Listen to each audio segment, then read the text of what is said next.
Hi, I'm Mark, and I'm here to give you some tips on judging Virginia High School League forensics. And let's just go through a few things here to keep in mind. One, you're going to show up in a room, and there's going to be you and probably four, five, or six competitors, or if you're in duo, double that number. And try to make the competitors feel comfortable and relaxed.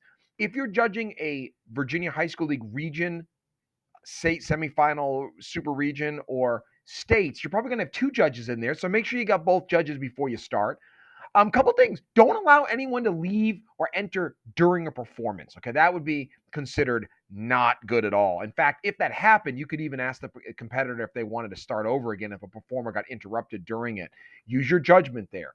Also, make eye contact as they perform. They've worked really long and hard, and in seeing them in their body and their facial expressions, their body movement and stuff, that's an important part of this performance. Sometimes a judge will just look down the whole time and never actually look up, and that's really kids notice that. So give them some eye contact. Obviously, you're going to spend some time writing some feedback, so you're going to do that as well. Um, and so give them some feedback. Look at the criteria, look for things that you had trouble understanding. That's always a great way to start if you're a new judge, is just like, what don't I understand? Or what do I really like? Give them the things you really like. What their pace, enunciation, basic good speaking skills. All of us have sat in a classroom, at a church, in a public meeting, and we watch people give public speaking, and we've been able to say, that person's really good, and I really like listening to them, or I'm bored to tears right now. And so, giving them some basic feedback like that is awesome. Even if you don't know all the technicalities of a specific forensics event, you can do that as a judge. So, good. By the way, there's no dress code. However, appearance should not distract from performance. And that's why a lot of students will wear a nice looking suit without a lot of razzle dazzle. Try to follow the students in order that's on the master ballot. That's the ballot that you'll use to give rankings and scores only on it. And then you have student critique sheets where you'll actually give them written feedback for each of them. Make sure that at the end of the round, your rank and score on the master ballot matches the rank and score on the student ballot.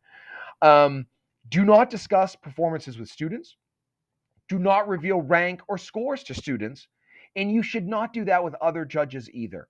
Now, after the entire tournament is over, if you said something to another judge or a student, that'd be different. But do not say anything to a student or another judge. Even if you know the judge in the room who's with you, you should not communicate. You should judge entirely separately and make sure you keep that confidential and bring that rankings and scores to the tab room as soon as the round is over.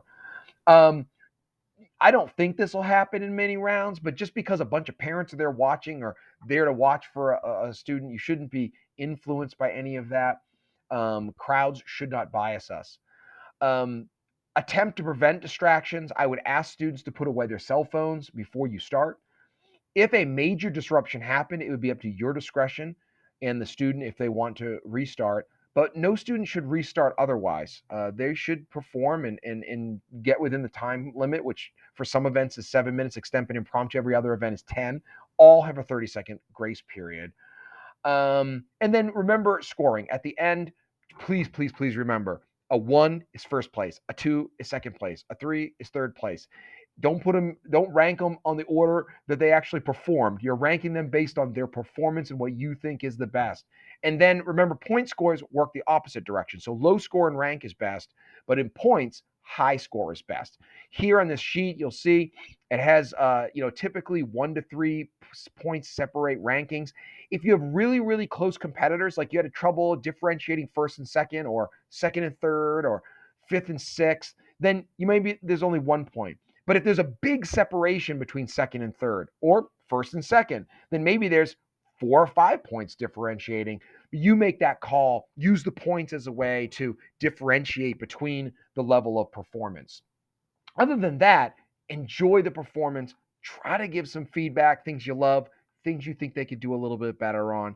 And then make sure at the end you get those rankings and those scores based on what you saw. And by the way, thank you for judging forensics. And I hope that whatever you see and wherever you see it, you enjoy it. Thanks.